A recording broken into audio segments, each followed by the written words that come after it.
This episode is called Stage Fright. In the spring of 2007, 16-year-old Lily Kim sat in her school's auditorium watching the annual talent show. She clapped when the lights came up on her friend Joy Summers, who was dressed in a white tutu. Lily turned to Joy's mom, Frances, who was sitting beside her and beaming with pride. Joy was a classically trained dancer. She'd been performing her entire life, and Lily had almost always been in the audience, cheering on her best friend. She loved watching Joy perform, and she knew that Joy loved being on stage. When the music started, it was like Joy came to life. Lily sat on the edge of her chair, watching Joy turn pirouette after pirouette, then leap into a graceful midair split. The whole audience broke into applause, even though the music was still playing. Lily watched excitedly as her friend moved towards the lip of the stage, preparing for her biggest move of the whole performance. But right as Joy was about to rise up on the tips of her toes to begin this maneuver, she seemed to just freeze. It was like Joy was suddenly suspended, like time had stopped on stage. Lily leaned forward, searching her friend's face for some sign of what was going on. But Joy just stood there, flat-footed, looking at the floor like she couldn't remember how she got on stage in the first place. Lily and Joy's mom exchanged worried glances. Over the past few years, Joy had frozen up like this a few other times. She just suddenly stopped whatever she was doing and stared off blankly into space. But it had never happened while she was performing on stage. Lily felt so bad she was about to jump out of her seat and run to her friend, but before she could, Joy's mother had already gotten up and begun moving down the row of seats towards the center aisle. Lily started to hear the murmurs filling the auditorium over Joy's music, which was still playing. Some people clearly seemed worried, like something might be wrong, but others were obviously mocking the ballerina who couldn't seem to remember her dance. And their mean comments made Lily's blood boil. Lily watched helplessly as Joy's mother walked up the aisle to the edge of the stage where Joy still stood, motionless. Frances began tapping Joy's foot until Joy finally looked down at her and seemed to snap out of whatever had made her freeze. When she did, a mixture of applause and laughter filled the auditorium as Frances pointed her daughter toward the side curtains, and Joy quickly hurried off stage. A few days later, Lily sat next to Joy in history class, taking notes as their teacher peppered the students with questions. Lily was a bit nervous. Normally, she and Joy studied history together, and Lily could rely on her friend to figure out the more challenging parts of the lesson. But after what had happened at the talent show, Joy had not been in the mood to get together. And now, it seemed like Joy wasn't paying any attention at all. Normally, she would closely follow along and raise her hand to answer questions. But now, she was just sitting there, staring blankly, like she was totally zoned out. And then, when the teacher actually called on Joy to read a passage from the textbook, Joy just sat there saying nothing. Lily could see her friend was having another freezing spell, and so quickly she reached over and tapped Joy on the shoulder, trying to shake her out of it the same way Joy's mom had done at the talent show. And after a few seconds, it worked. Joy shook her head like she was just getting startled out of her sleep and couldn't remember where she was. Lily quietly showed Joy the spot in the textbook where they were. Joy nodded and began reading out loud. Except Joy's speech was slow, and she stumbled over easy words and stuttered. But Joy was an honors student, and she had never had trouble reading aloud before. Lily gave Joy a sidelong glance. Something was clearly wrong here. But when Joy didn't seem to react to Lily's stare, Lily just looked up at the teacher as if to say, "Please, call on somebody else." Finally, after what felt like an eternity, the teacher asked Joy if maybe she wanted to stop and step out of the room for a minute and get some air. Joy nodded, and as she got up, the teacher called on Lily to start reading. Lily picked up where Joy had left off, and as she did, out of the corner of her eye, she watched her dazed-looking friend leave the classroom. Joy didn't return for the last 15 minutes of class. So when class ended, Lily packed up Joy's belongings and went to go find her. Lily left the classroom and walked down the locker-lined hallway, but didn't see Joy anywhere. But then, up ahead, she saw two girls exiting the bathroom, snickering at something they had just seen. Lily picked up her pace and at the same time felt a sinking feeling in her stomach. She knew these girls could be laughing about Joy. Lily opened up the bathroom door, and sure enough, there was Joy. She was standing at the paper towel dispenser with a massive wad of paper towels bunched in her hand, and more paper littered the floor all around her feet. Joy had been methodically ripping paper towel after paper towel out of the dispenser and just throwing them on the ground like she had no idea what she was doing. But what really scared Lily was actually Joy's expression as she did this. She was completely blank-faced. She was just staring at the wall and pulling out paper towels over and over again, seemingly unaware that anybody else was in the bathroom. Lily didn't know what to do. It was like her friend was possessed or something. She walked over and tapped Joy on the shoulder like she'd done in class, but this time, Joy didn't seem to even notice. It was chilling. Whatever was going on with Joy, Lily knew it was more than just zoning out. A couple seconds later, Joy did snap out of it, and as soon as she did, she couldn't remember any of it. It was like her memory had gone completely blank. A few weeks later, near the end of the school year, Joy's mother, Frances, was upstairs changing into her running clothes when she heard the front door open. Joy was home from school. Frances called out hello, but in return, she heard a loud, heavy sob. It startled Frances. She ran downstairs to find Joy in the kitchen, sitting at the table and crying into her hands. Joy began unloading to her mother. School used to be easy and fun for her, but now it was miserable. She'd failed another exam, and she was in danger of flunking some of her classes. Plus, other students were starting to make fun of her for these weird zoning out spells she was having. By the time Joy had ran out of tears and breath, all Frances could do was hug her daughter. She was shocked. She didn't realize that Joy had been zoning out so much at school, or that she was struggling in school. Frances almost felt mad at herself for not seeing how bad things had gotten. And so she decided she would make an appointment with the school and talk to some of Joy's teachers before summer vacation started. She needed a clearer picture of what was going on. The following week, Frances sat at a small conference table at Joy's school. A few of Joy's teachers were sitting there too, along with the school psychologist. Frances recognized a few of the people from parent-teacher conferences, where they had all told her that Joy was a pleasure to have in class. And deep down, Frances hoped they'd just say the same thing now. She wanted them to assure her that Joy was doing fine, that her recent behavior was just normal teenage mood swings. But that didn't happen. Joy's AP biology teacher told Frances that Joy was struggling, academically and socially, and her behavior was alarming to the staff, who knew Joy as a bright, engaging student. She wasn't keeping up with her work and never participated in class anymore. She seemed overwhelmed a lot of the time. It was almost like she was shutting down. The other teachers around the table just nodded their heads solemnly. Joy's history teacher eventually chimed in, saying that Joy was actually struggling just to read out loud, and that it was really alarming to hear an honors student struggle to sound out common two-syllable words. Frances was so shocked by what Joy's teachers were telling her that she struggled to say anything in response. That's when the psychologist suggested that maybe Joy's struggles were not really academic. Maybe they were more psychological, and Joy would benefit from therapy. However, Frances was skeptical. She didn't think that counseling would necessarily fix Joy's problem. Whatever was happening to her daughter appeared to be more of a physical issue than a psychological one. By the time Frances left the meeting at the school, she decided to take Joy to see a doctor who could help figure out what was going on. Several months later, in the fall of 2007, Frances sat beside her daughter in their dining room having dinner. For dessert, they enjoyed some leftover cake from Joy's birthday the week before. It had been a quiet affair.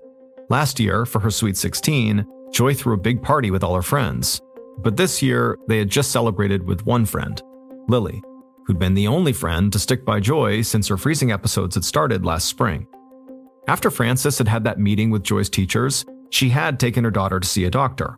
Specifically, she had taken her to a psychoneurologist, which is a doctor who specializes in the relationship between the physical state of the brain and how it affects human behavior. And that doctor, to start with, had given Joy a standard test to measure intellectual ability. And the results were surprising. Although Joy was having issues with memory and with language while she was in school, the test results showed only minimal impairment in those categories. So the mother and daughter had gone home without any real answers. But the psychoneurologist reassured them that it did not seem like Joy was dealing with anything really dangerous, such as brain cancer. However, over the course of that summer, Joy's behavior had grown even stranger. Her staring spells had gotten longer, and they were happening more frequently, and she developed an even more disruptive behavior. uncontrollable laughter. Joy would just start laughing out loud for no reason, and she would have no idea what triggered it. And then one evening, after Frances came home from a workout class, she found Joy in the kitchen, and she just looked different. It took Frances a moment to realize why. The right side of her daughter's face was drooping, like she'd lost all muscle control on that side of her face. Frances knew that a drooping face is a telltale sign of a stroke, and so immediately she brought Joy to the hospital, but a stroke was ruled out. And in fact, other than her daughter's droopy face, she really had nothing else wrong with her. And so between her daughter's concerning behavior, downward spiraling self-esteem, and social struggles, Frances had decided to pull Joy out of school before the fall term started. Now, Frances knew she would have to homeschool Joy now that she was out of school, and so she anticipated teaching Joy some of her advanced courses.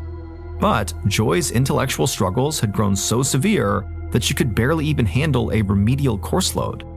And so the bright, vivacious girl with a bright future who'd taken the dance stage just a few months earlier was nowhere to be seen. And now, sitting at the dinner table, it made Frances unbelievably sad to watch her daughter push her leftover birthday cake around her plate with the right side of her face completely slack. It always looked like she was frowning now, which Frances knew mirrored the way Joy very likely felt. But just then, Joy suddenly dropped her fork and sat upright. She whipped around and scanned the room like she was expecting to see someone. Before Frances could ask what was wrong, Joy started talking. But not to her.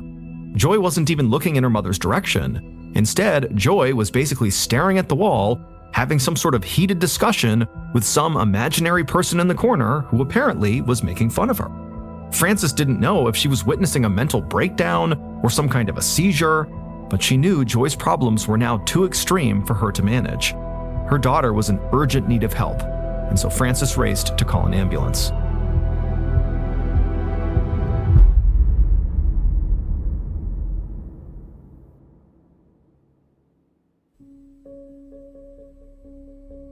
After the ambulance brought Joy to the hospital, the next few weeks passed by in a blur. Upon arriving, Joy was admitted to the hospital for testing to figure out what was causing her delusions. It took a few days, but Joy's doctors finally diagnosed her with schizophrenia, a serious mental health condition that can cause hallucinations, delusions, and disorganized thinking and behavior. From a medical perspective, it actually made sense to Joy's mom. The doctors explained that schizophrenia often manifests around this time in people's lives, as older teenagers or young adults. But still, the diagnosis crushed Frances and caused Joy to burst into tears. Schizophrenia is a chronic, debilitating disorder, and Frances knew that Joy would be managing it for the rest of her life. Following Joy's schizophrenia diagnosis, her doctors transferred her to the psych ward and put her on antipsychotic drugs to help reduce her hallucinations. However, although they tried several different medications, none of them worked. Joy still zoned out for minutes at a time and hallucinated faces right there in the hospital room. She still burst out laughing at random moments, and one side of Joy's face was still drooping, which didn't even seem like a problem that would come from schizophrenia. And so the doctors ordered extensive blood work to try to rule out the possibility that maybe her hallucinations were being caused by something else, like an infectious disease, such as Lyme disease. But all of Joy's blood work came back normal. Next, doctors explored the possibility that there was something going on in Joy's brain, in addition to schizophrenia. So a neurologist ordered an electroencephalogram, or EEG for short, which is a test that detects conditions like epilepsy and brain tumors by measuring the electrical activity in the brain. By this point, after several weeks of being in the hospital, Frances really didn't know what to think. Did her daughter have schizophrenia, which was bad enough? Or was it possible Joy had something even worse? Frances was just so anxious about her daughter. But the EEG didn't provide any answers either. When the doctor came back with the results, they were completely normal. Frances told the doctor that she was beyond confused. Based on the battery of tests they'd run on her daughter over the past few weeks, her daughter was physically fine. Her brain activity was normal. And so Frances was beginning to doubt that Joy even had schizophrenia, especially since none of the antipsychotic drugs had made any difference. It just sort of felt like there had been weeks of hospitalization here, and nobody has a clue what's going on, and Joy's condition was completely unchanged. So what was the plan here? The doctor nodded sympathetically to Frances, but then told Frances that the plan was they were going to commit Joy to the hospital indefinitely until they could figure out what was actually going on. Instinctively, Frances stepped in front of her daughter. It was like something had snapped inside of Frances. There was just no way she was going to let her daughter just languish here indefinitely. And so she told the doctor no, and then turned to Joy, who looked terrified, and she assured her daughter that nobody was keeping her in a psych ward against her will. The doctor's face was stern as she asked Frances to reconsider, but Frances put her foot down. If they didn't have answers by the end of this week, she was taking Joy back home. About 6 months later, in May of 2008, Frances finished setting the table for dinner. Joy was already seated, staring at the dining room wall. Frances fixed Joy a plate of food and slid it over to her daughter, knowing that Joy very likely wouldn't even eat a single bite. Joy was in one of her freezing spells that seemed to go on forever these days. Over the last 6 months that Joy had been home from the hospital, her condition had not improved. But Joy was lucky to be home at all. A week after Frances had rejected that doctor's advice, she had found out that the doctor was planning to take Joy's case to probate court to try to force Joy to remain in the psych ward.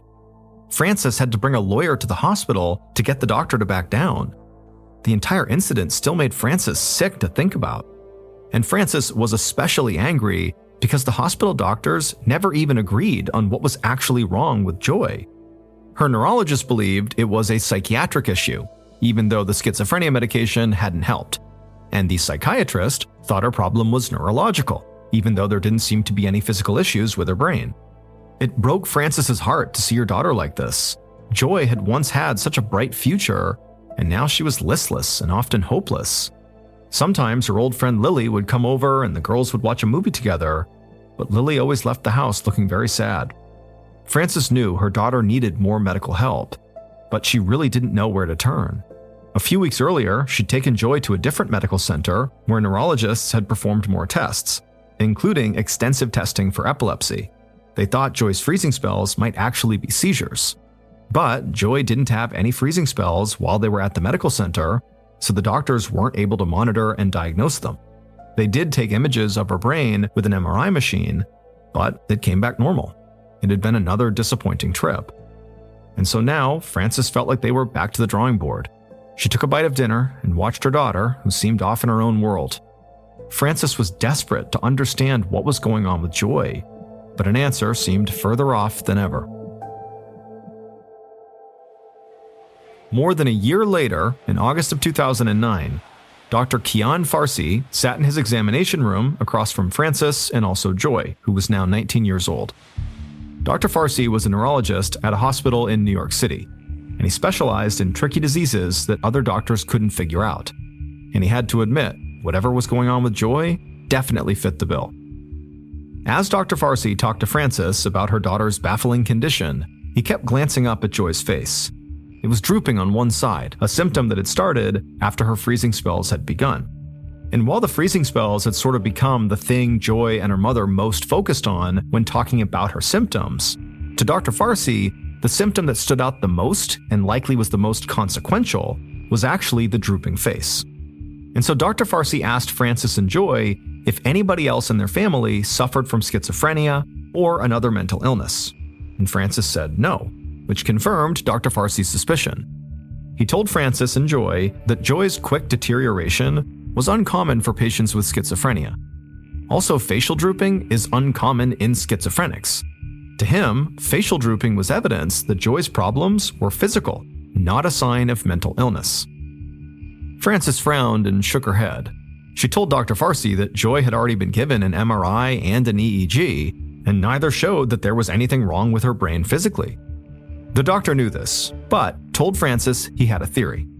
He thought that Joy may have suffered neurological damage that causes a particular kind of inflammation in her brain. EEGs and MRIs would not necessarily pick up on this kind of inflammation, and so he wanted to run some tests on a bit of Joy's brain tissue. To do this, he would need to perform a surgical procedure known as a biopsy to collect a tissue sample from Joy's brain. Frances winced at the idea of somebody removing a bit of her daughter's brain, and she told the doctor that she was very reluctant to subject her daughter to more procedures. But if he really thought this biopsy could lead to answers, she was willing to trust him. A few weeks later, the results of Joy's brain biopsy came back, and finally, Frances and her daughter had some answers. Dr. Farsi was relieved to see that his hunch had been right, though the diagnosis was still frightening. The lab had tested Joy's brain tissue for numerous rare autoimmune diseases, and the results had come back positive for one that was extremely rare, even by Dr. Farsi's standards. Joy had an extremely rare autoimmune disease called GAD autoantibody syndrome, a condition where antibodies that usually protect the brain begin attacking it instead. Specifically, antibodies in Joy's brain were attacking a crucial brain chemical that allows brain cells to talk to each other. As a result, Joy's brain didn't have enough of this chemical, called GAD enzymes, and her thoughts were becoming less and less organized. This is why Joy experienced seizures, hallucinations, and cognitive decline. While other doctors assumed these were the symptoms of schizophrenia, Dr. Farsi had seen the whole picture and realized that the deeper problem was the chemistry inside of Joy's brain. It was a remarkably observant diagnosis. Joy's previous doctors probably did not think to even test her for GAD autoantibody syndrome because Joy was a very special case. She was the first documented patient to have the disease present as a mental illness. Dr. Farsi told Frances that he wondered if there were more patients like Joy out there who were diagnosed with conditions such as schizophrenia, but were actually suffering from GAD autoantibody syndrome. But for the moment, Joy was the first. After Dr. Farsi cracked Joy's case, he found at least 5 other cases that were similar to hers. The medical community still doesn't know what causes GAD autoantibody syndrome, but Joy's biopsy revealed that her brain had been under attack for years. Many of the nerve cells in her brain had been damaged. Unfortunately, the damage to those nerve cells was irreversible. However, Dr. Farsi was able to put Joy on medicine to bring down the inflammation in her brain. He also had her undergo a procedure in which he replaced her plasma with saline to clear her blood of harmful antibodies. And after these measures were in place, Joy did begin to improve. She became more communicative and experienced fewer hallucinations. While she'll never regain the cognitive function she lost, Dr. Farsi's treatment plan has kept her from further decline and saved her from what he called a death sentence while still alive. For several years following Dr. Farsi's treatment, we know that Joy lived with her mother and worked on regaining a sense of normalcy. However, we don't know if she ever finished high school or was able to ever live independently.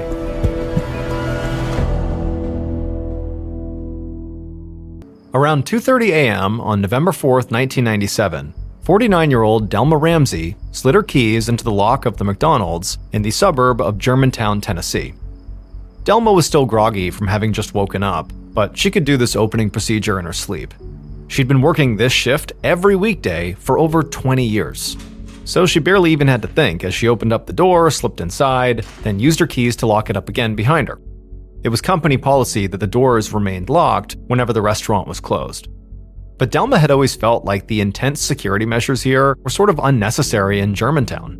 It was a really safe city just outside of Memphis, and they really didn't have much crime. But if it was important to McDonald's, it was important to Delma. Delma was this McDonald's opening assistant manager, and she loved her job, which she never would have guessed she'd be saying now when she began working there over 2 decades ago. At the time, she'd just been bored and looking for something to do. She didn't have any kids, and her husband Dennis worked a lot. But now, McDonald's was like her whole life. She hadn't just found a career, she'd found a whole second family between her coworkers and the regulars that she saw every morning. So this job was not just a source of income, it was a source of happiness for Delma, and she took it really seriously. After getting inside the building, Delma hurried over to a security system panel and punched in a code, which deactivated the alarm. She then took her coat off and straightened her McDonald's apron as she headed towards the back office. But as she passed through the kitchen to get there, she heard something. It was a bunch of loud, yowling noises. They were coming from outside, right behind a door that led to a back alley. And Delma suddenly felt very awake, because hearing these sounds made her angry. It meant almost definitely that a local couple named Ted and Lisa were in that back alley feeding the stray cats again. And this was a major headache for Delma, because these stray cats would get into the McDonald's dumpsters, and they yowled and they had fleas. Delma had already reached out to animal control once before about these cats, but this couple kept putting food out, so the cats just kept coming back. And so Delma considered right now going outside to see if the couple was still there. But she decided against it. She really didn't like confrontation, and based on her past interactions with Ted, she knew it would just turn into a huge fight. Instead, she just carried on with her morning. She headed to the restaurant's tiny office, where the safe was. This office was more like a closet than an office, but it had enough room for Delma to sit inside and count out the money that was in the safe to put into the registers. And this process today was pretty easy, since the other manager, Kareem Collier, had closed up last night and had made sure all the cash was neatly organized and accounted for. It was around 3 a.m. when Delma was finally done. She turned away from the safe and reached for the office phone. It was time to call and wake up one of her employees, Emma Owens, so she could make it to the McDonald's in time for her 4 a.m. shift. So Delma dialed and then waited for Emma's voice on the other end. And when she groggily picked up, Delma told her it was go time, then she hung up. Delma made this wake-up call every single morning that Emma worked. And by this point, it was more a tradition than an actual necessity. Emma was about 10 years older than Delma, but they were best friends, more like family really than coworkers. In fact, Delma had even gotten close to Emma's actual family, including her 2 grandsons, Maurice Lane and Robert Evans, who'd actually worked at the McDonald's for a while before moving to Illinois. This really was what Delma loved about this job, the community. Delma didn't have much family of her own since her mom and brother lived out of state, and she barely saw her husband, Dennis. Delma puttered around the McDonald's getting things ready until about 4 a.m., at which point she heard a knock on the door at the south side of the building, where all employees entered during off hours. That meant Emma and the other morning server, Douglas Powell, must have arrived. So Delma straightened her apron once again and made sure her uniform was just right. She was the leader of the shift, so she always wanted to make sure she looked polished and capable. Then, when she was ready, she headed over to let them in. The shift wound up being uneventful, and before Delma knew it, 9 hours had passed and she was back in her Pontiac, making the 10-mile journey home to the nearby town of Collierville. Delma parked and went inside the house to find it empty and quiet, like it usually was. Delma's husband of 31 years, Dennis, was in construction, and he was usually gone when Delma came home from her shift. Sometimes they'd go a full week without even seeing each other. Dennis's long shifts used to bother Delma way back before she started at McDonald's, but now she had her plate full at the restaurant, so she was simply too busy to feel lonely. After settling in, Delma made herself some food, called her mom who lived in Michigan, then caught up on some reading. And it wasn't long before it was time to turn in. After all, she had to be up by 2 a.m. again to get to her shift on time. The next morning, November 5th, just before 2:20 a.m., Delma walked up to the side door of the McDonald's like she always did, with a ring of keys in her hand. And, just like always, she unlocked the door, went inside, locked it behind her, and then deactivated the alarm. Delma then took off her coat, and she began adjusting her apron as she started walking towards the back office. However, something caught her eye, and she stopped. There was a figure standing at the window of the McDonald's right by the door she had just entered from. For a second, Delma was startled. But then the figure knocked on the glass, and Delma realized who it was. And when she did, she broke into a wide smile. She was surprised, but very happy to see this person, and she went over immediately, unlocked the door again, and invited them inside. Delma spent the next half hour chatting happily with her unexpected visitor. She did this until about 3 a.m., at which point she went to the office to make her regular phone call to Emma. After telling Emma that it was time to get up, she hung up the phone, and that's when she heard her visitor say something from behind her.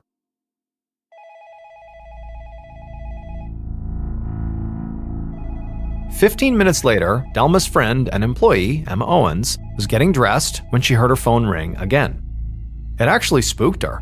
Nobody would be calling her this early except Delma, who she'd already spoken to. And so Emma went over and picked it up, expecting to hear Delma's voice because who else would be calling her? But instead of hearing her friend's voice, nobody said anything.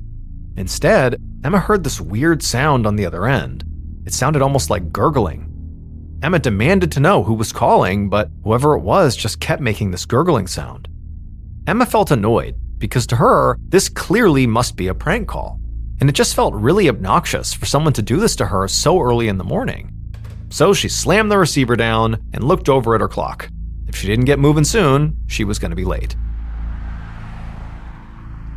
Around 4 a.m., Emma drove into the lot of the McDonald's and pulled into a space.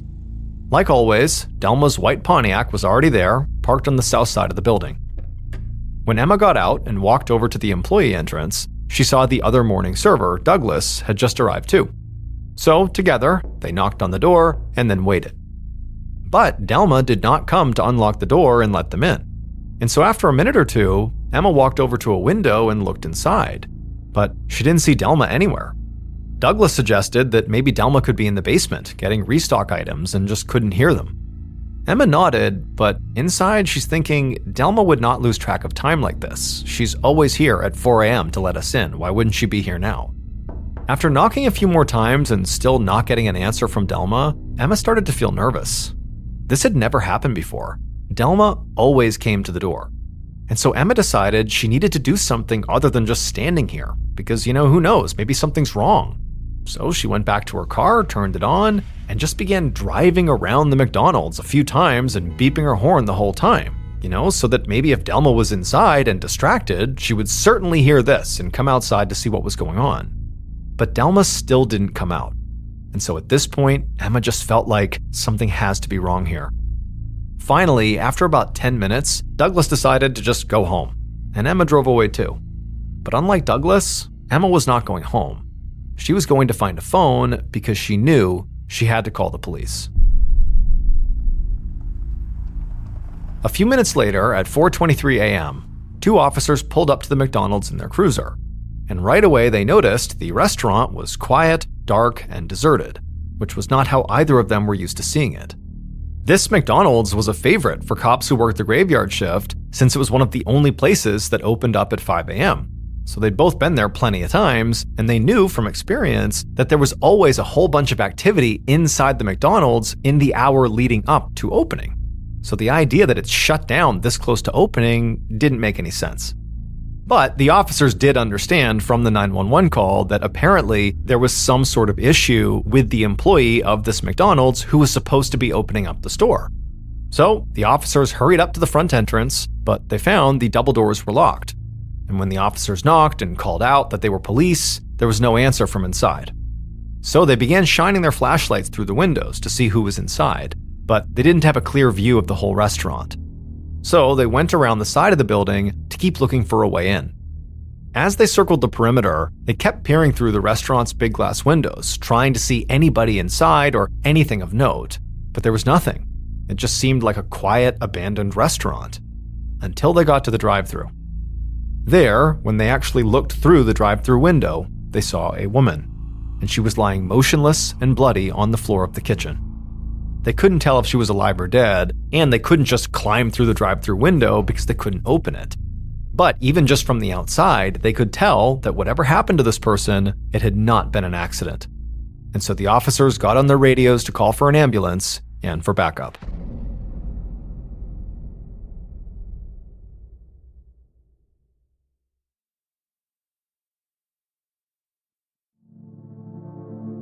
About a half an hour later, at around 5 a.m., Detective Danny Payne walked up to the McDonald's, which was now crowded with officers, crime scene technicians, and also yellow tape. Payne already knew the basics. There had been some sort of violent attack on a woman identified as Delma Ramsey, the assistant manager of the McDonald's who had the morning shift. Delma had been brutally beaten around her face and head, and she was alive and had been taken to the hospital, but it was looking unlikely that she'd survive. Payne had been on the force for a while, but this was not the kind of case he or anybody on his squad had much experience with. There hadn't been a homicide in Germantown in 5 years, and while there had been a few robberies here and there, nobody had ever been seriously injured during one. So, Payne knew there was going to be a lot of attention on him and this case, and he was already worried about the state of the crime scene. Because Delma was alive when the police and EMTs got inside, crime scene protocols had gone out the window.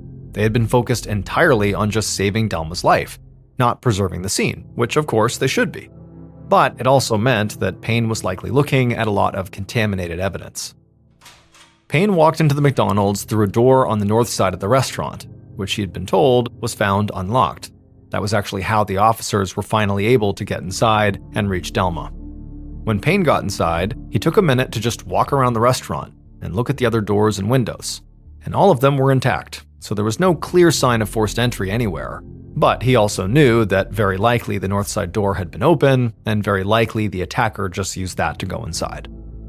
The inside of the restaurant was the sort of typical layout you would expect out of a McDonald's, with the dining area in front of a fast food counter that led back to the kitchen. And as Payne walked around, he couldn't see signs of disturbance at all.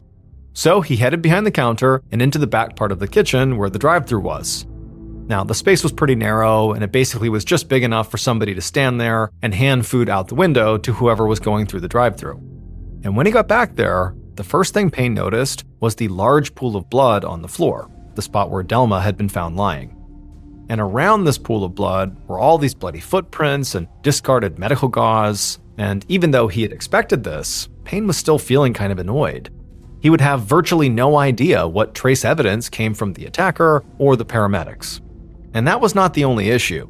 The room, because it was a McDonald's, was also covered in grease, which Payne knew would make analyzing blood spatter almost impossible, since blood sort of beads up on greasy surfaces, which also makes trying to determine directionality of blood spatter really hard to read.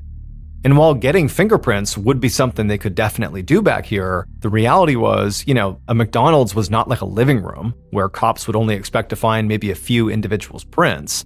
Between workers and cleaners and service people and customers and now first responders as well, Payne knew he could be looking at least a dozen different people's prints all over the place, if not more.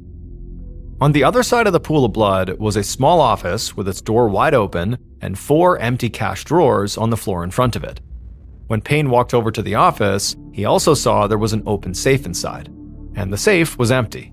And so at this point, Payne had a theory. This was a robbery, and Delma was collateral damage. There wasn't much else to look at inside the McDonald's. The attack had been contained to that back kitchen area, which suggested the attack had happened really quickly. Payne was about to head outside when he was approached by a man who introduced himself as Larry Graves, the security manager for the building. He'd been sent to do an assessment of the damage, and as far as he could tell, there was about $1,200 missing from the safe. Larry then rattled off a whole bunch of other things he felt like Payne should know, such as only managers, like Delma, had the combination to that safe, and according to their system, the alarm was disarmed inside the building around 2:20 a.m., most likely by Delma, who was the only one on shift until 4 a.m. Also, he told Payne that employees are told to keep all doors locked when the restaurant was not open. After Larry said this, Payne realized Larry's information narrowed down the timeline significantly, which was huge. It meant the attack likely had happened between 2:20 a.m. when the alarm was disarmed and just before 4 a.m. when the 911 call came in. But it was actually the $1,200 that really stuck out to him. It was kind of a small amount of money, given how truly badly Delma was beaten for it. It could just mean that the robber didn't realize how much money was actually in the safe, and they just kind of attacked Delma because she was in the way. But it could also mean that getting the cash was not really their ultimate goal. Perhaps hurting Delma was. Payne thanked Larry, then headed outside to keep looking around.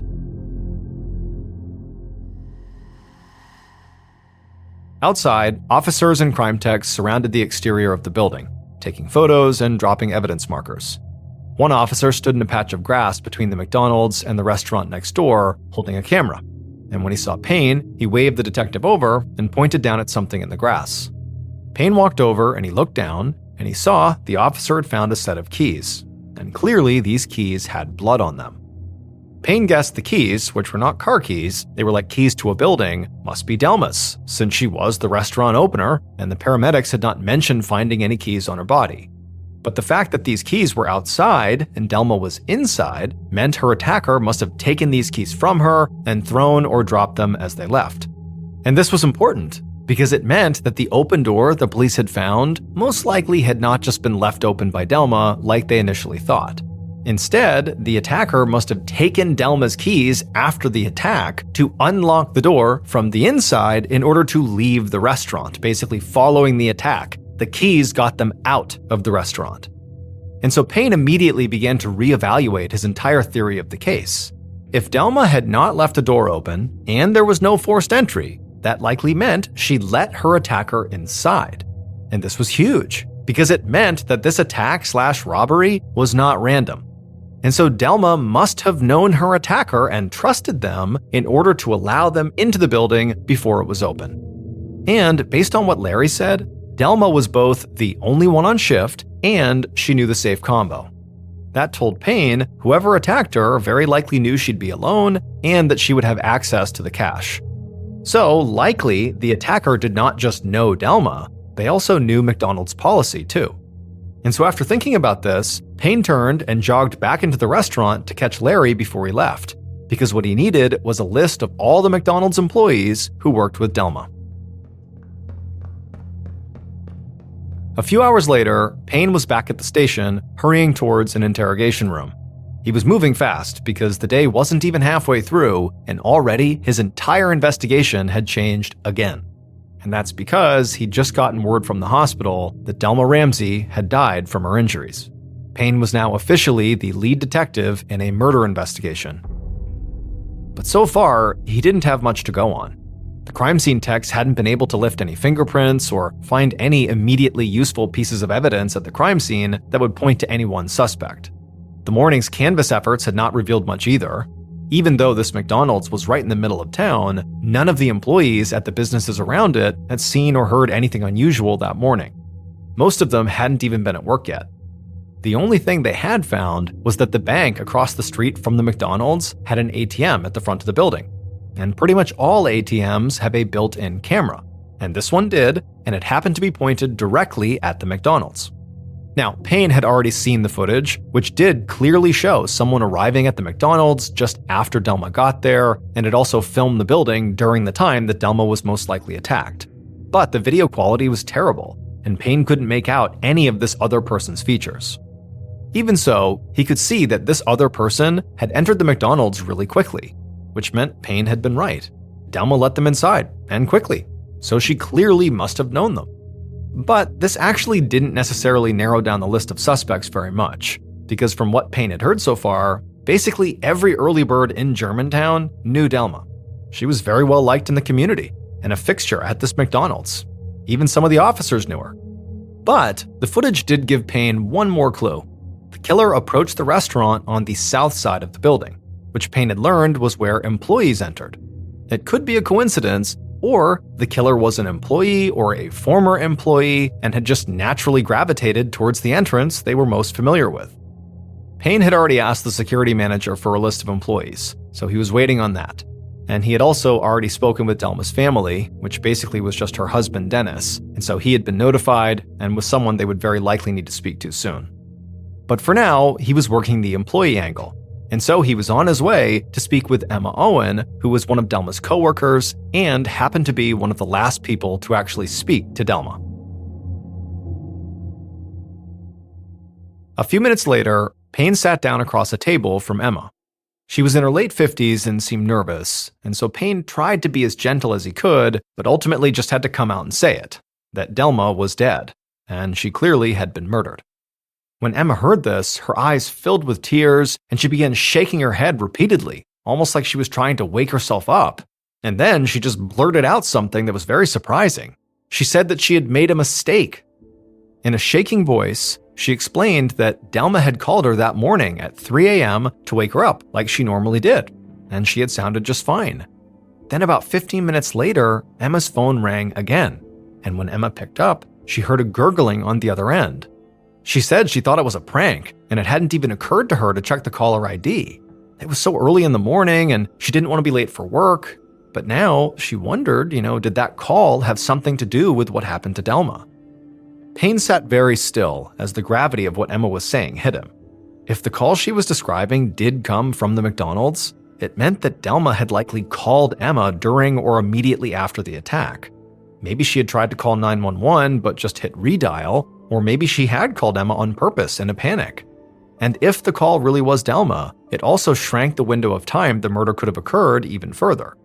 Delma was alive and well at 3 a.m. when she first called Emma, and then less than 15 minutes later, she was in trouble. Payne told Emma that yes, the call could mean something. He asked if he could send an officer to her house to look at her caller ID. She nodded, but then she burst into tears again and explained this was not just some coworker's death. Delma was like her family. They'd worked that morning shift together for the last 5 years. Delma had even taken her grandsons under her wing and given them jobs there before they moved to Illinois. This was just a huge loss. Payne took all of this down, and then he had Emma walk through her entire timeline of that morning. Through her arrival at McDonald's with another employee named Douglas Powell and sort of what they did when Delma didn't come to the door. And Emma would say, they basically just stood at the employee entrance, and then Emma said she did drive around the building, but she didn't look closely enough because she didn't see Delma inside, and they also didn't know another door was open because they didn't walk around. Pretty quickly, Payne decided that Emma was not a great suspect. She had no obvious motivation, and she also was there with another employee who could potentially back up her story. And also, Delma's injuries were so severe that Payne sort of doubted Emma, who was not particularly big, was capable of even inflicting them. However, Emma's story about that second phone call she got that morning was weighing on Payne.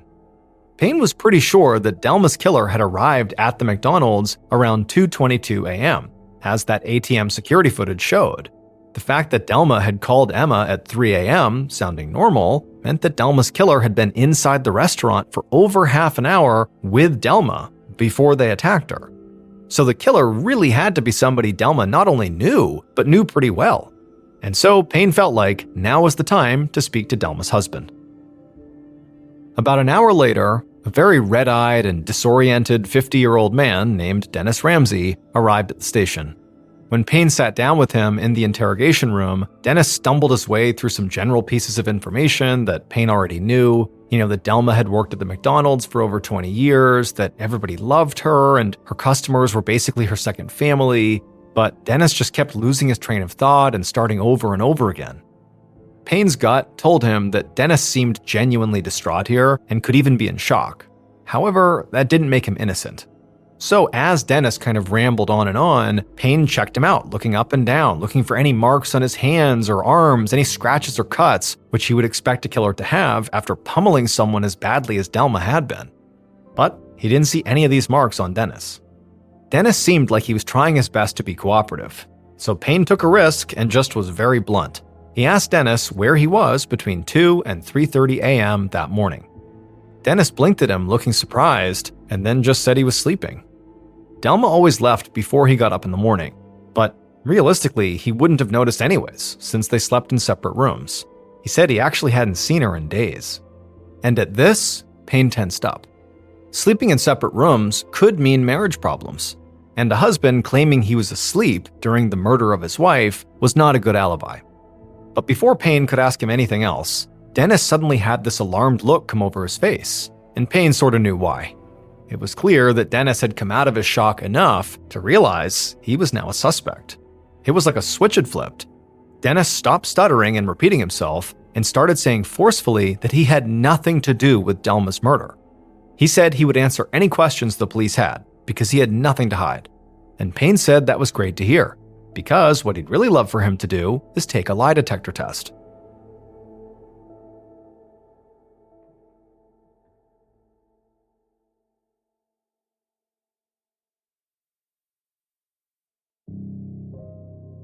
The following afternoon, a little over 24 hours after Delma's murder, Payne sat in his office looking at a document he had just been handed.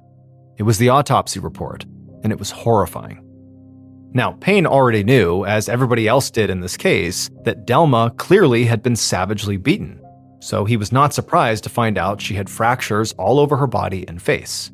However, the autopsy also said that in addition to being beaten, Delma also had been strangled, apparently with the strings from her McDonald's apron. The physical beating already indicated extreme and emotional violence, but also strangling her with an apron was overkill. To Payne, this indicated either a very personal kind of hatred or panic. And so now, Payne was starting to wonder if the robbery really was just an attempt to cover up the murder, or maybe just a bonus on top of the murder, because it seemed like whoever had taken the money was furious with Delma. Delma's husband, Dennis, was the person closest to Delma, at least at first glance, and it seemed possible their marriage could be on the rocks. Plus, he had no alibi. The police now knew exactly when the killing occurred because they had confirmed on Emma's caller ID that call with the gurgling sounds had come from the McDonald's. And so during that 15 minutes between the call to Emma and the gurgling call, Dennis had only his word that he was asleep, nobody to back that up. However, Dennis had taken and passed a number of polygraph tests, which, for Payne was enough to basically eliminate him and turn his attention back to his previous theory, a fellow employee. Payne had gotten a list of over 100 current and past employees of this McDonald's, and he'd already worked through some of them. Emma, her grandsons, Douglas Powell, and the night manager Kareem Collier. But so far, they'd all been eliminated. And so since Payne did not seem to be getting anywhere with the evidence he had, he decided it was time to turn to the public for some information.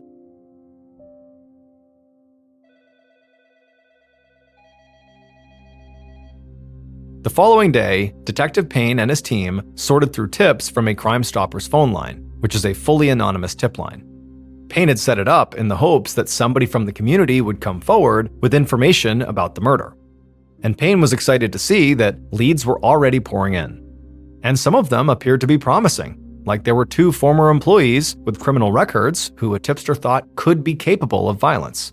And so Payne and his team quickly picked up these former employees for an interrogation, but quickly realized there was no physical evidence to link them to Delma.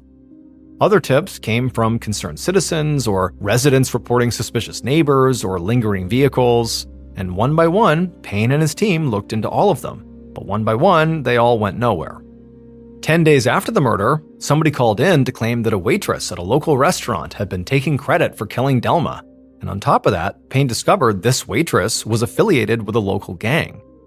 But when Payne actually interviewed her, it was clear she didn't know Delma at all and didn't know any of the specifics of the crime, and so it wound up being a total waste of their time.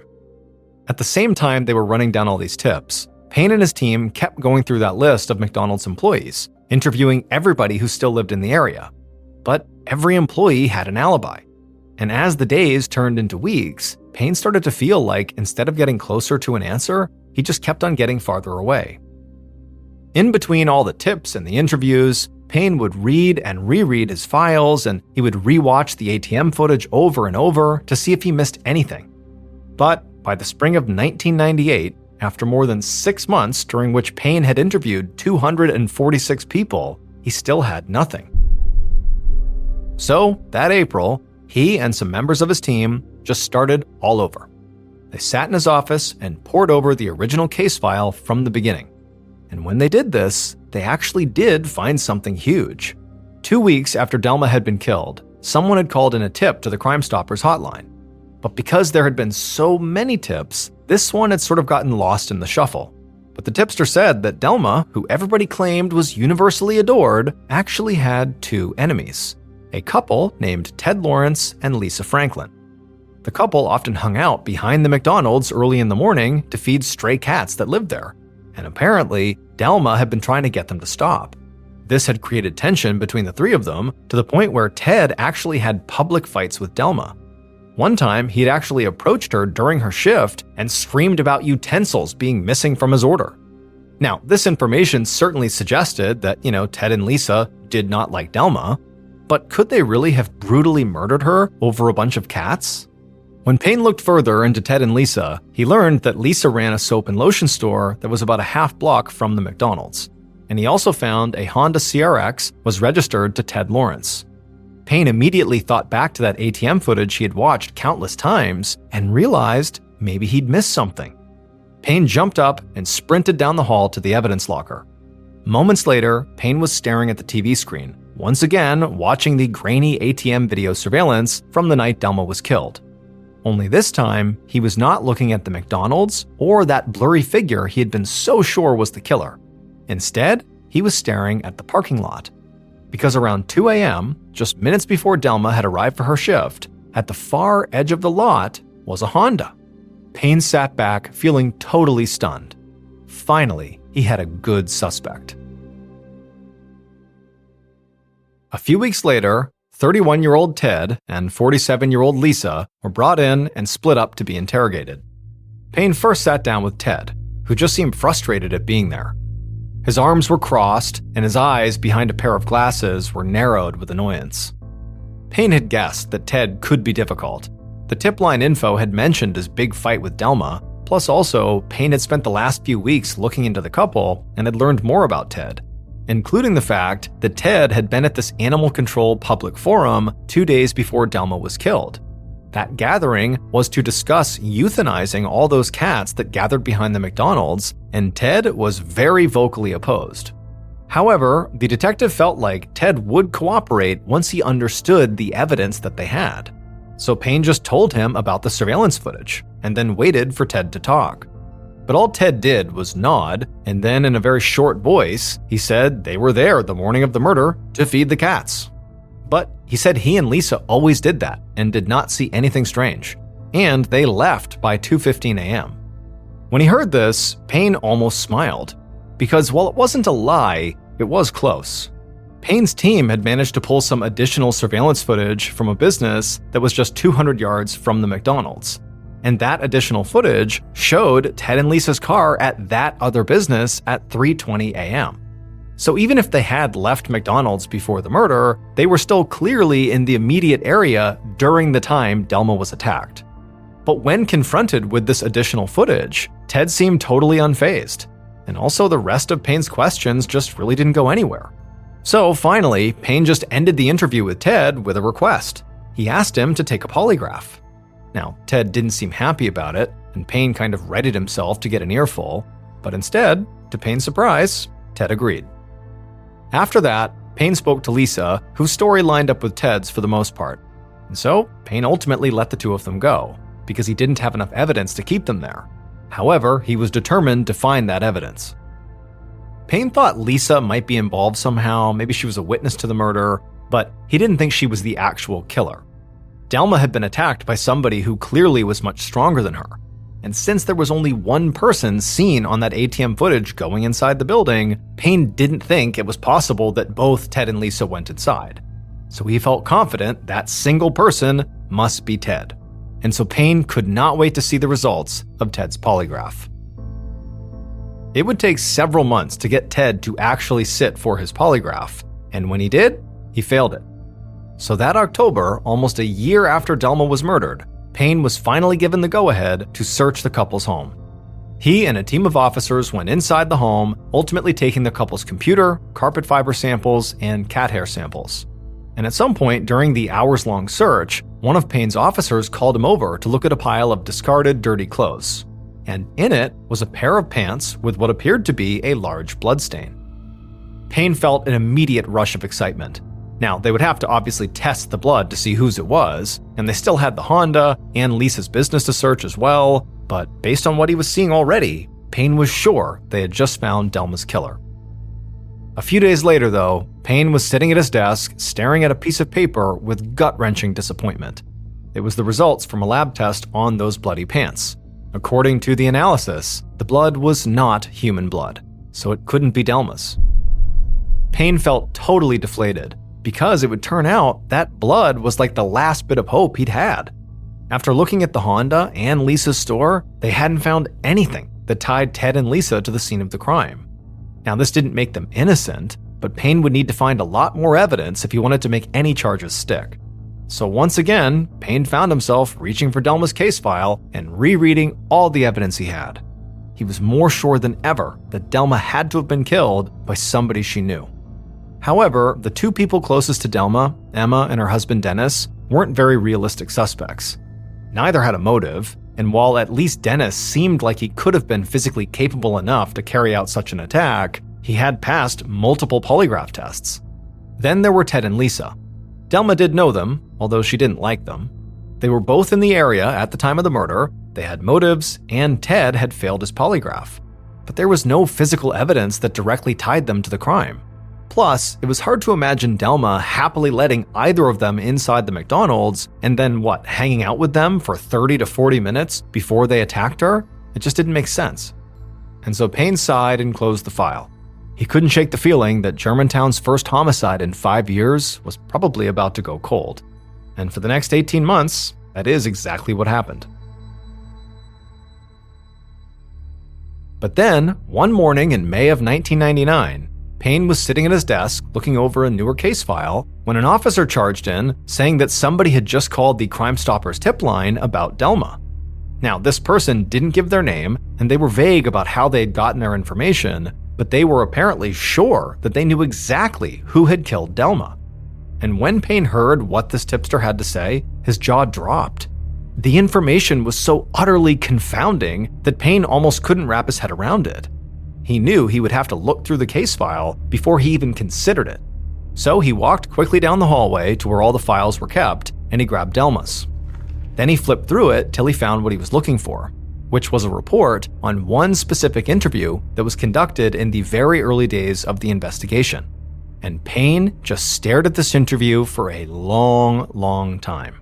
Because, as he was seeing now, there was something that the interview subject had said that could have solved the whole case right there if only Payne had thought to question it just a little bit harder at the time.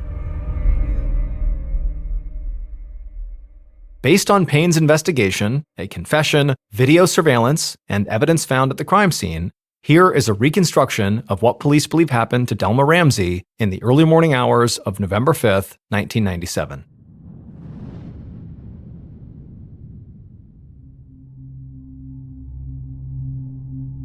Just after 3 a.m., the killer sat inside the McDonald's and watched Delma hang up the phone.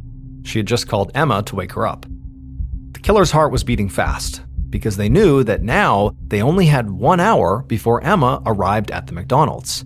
The killer had spent the last 35 minutes or so just making small talk with Delma, who had been happy to see them. They knew Delma liked him, and to be honest, they sort of liked Delma too.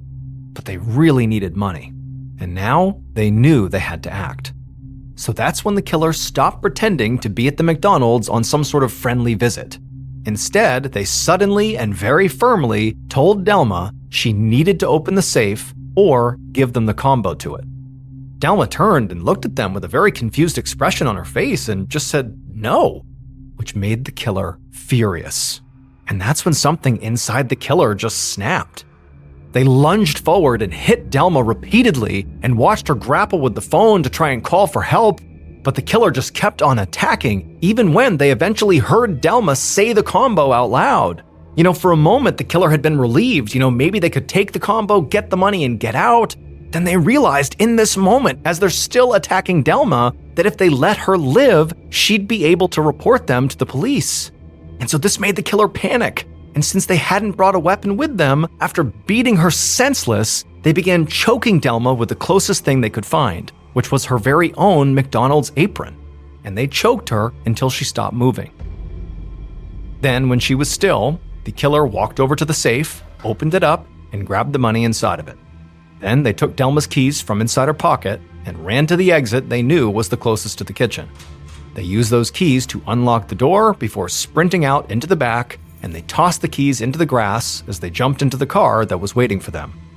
Once they were in the car, they told their accomplice to go, get out of here.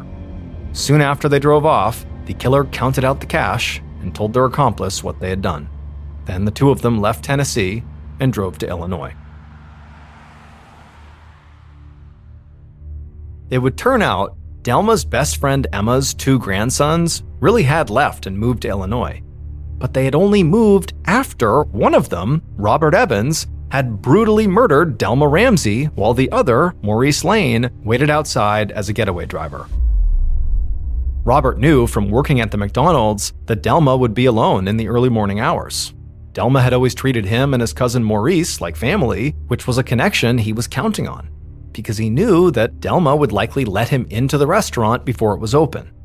Now, Robert didn't hate Delma, and he wasn't mad at her. That was not why he savagely beat her and strangled her. Instead, he was just a deeply disturbed and violent person. After killing Delma and fleeing to Illinois, he would also stab a friend to death after they got in a fight over a car stereo. Now, Emma Owens had told investigators about her grandsons, about how they had worked at this McDonald's, and they certainly knew Delma, but authorities didn't look into them because Emma had said they had moved to Illinois before the murder. Which means either Emma lied to police about the timing of when they moved to Illinois, which we now know followed the murder, or her grandsons had lied to Emma. Robert was convicted of first-degree murder and aggravated robbery and sentenced to life without parole. As for Maurice, he received 30 years in prison for his involvement.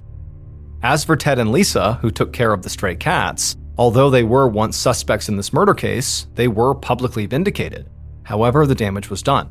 Their lives were ruined by the suspicion around them. It destroyed their marriage and their business, and Ted would eventually move back to Canada. We shared cheap drinks and expensive dreams. Talked about futures like kings at 18. Same corner nights and we gon' rise.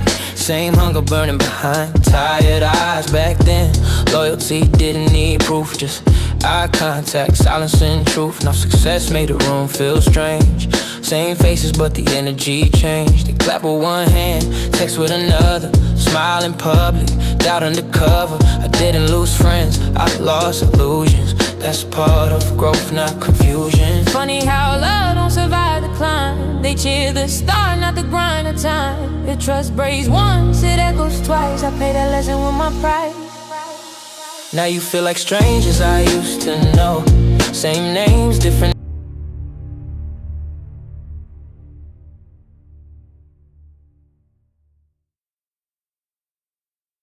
A quick note about our stories: they are all based on true events. But we sometimes use pseudonyms to protect the people involved, and some details are fictionalized for dramatic purposes. The MrBallen's podcast, Strange, Dark, and Mysterious Stories, is hosted and executive produced by me, Mr. Ballen. Our head of writing is Evan Allen. Our head of production is Zach Levitt. Produced by Jeremy Bone. This episode was written by Kate Murdoch. Research and fact-checking by Shelley Shue, Samantha Van Hoos, Evan Beamer, Abigail Shumway, and Camille Callahan. Research and fact-checking supervision by Stephen Ear. Audio editing and post-produced by Whit Lacasio and Cole Lacasio. Additional audio editing by Jordan Stidham. Mixed and mastered by Brendan Kane. Production coordination by Samantha Collins. Production support by Antonio Manal.